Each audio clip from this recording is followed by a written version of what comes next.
నీ జీవితంలో ఒక వండర్, ఒక మిరాకిల్ జరిగితే బాగుండు అని ఎక్స్పెక్ట్ చేస్తున్నావా? నాకు తెలిసి అద్భుతాలు జరగాలి అని కోరుకొని వాళ్ళు ఎవరు ఉండరేమో. ఏదో ఒక పరిస్థితిలో, ఏదో ఒక సమయంలో ఒక అద్భుతం జరిగితే బాగుండు కదా, నా జీవితంలో ఒక వండర్ దేవుడు చేస్తే ఎంత బాగుండు అని చాలాసార్లు మనం ఎదురు చూస్తూ ఉంటాం.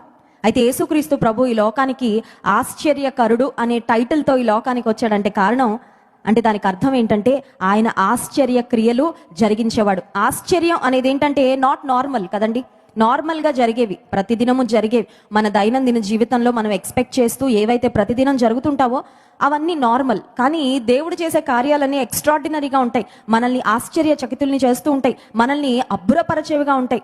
అందుకే ఆయన పేరు ఆశ్చర్యకరుడు. జాన్ వెస్లీ గారు ఎప్పుడు ఒక ప్రార్థన చేస్తూ ఉంటారు, అదేంటంటే lord do something beyond our imagination and expectation అని ఒక ప్రార్థన చేస్తూ ఉంటారు.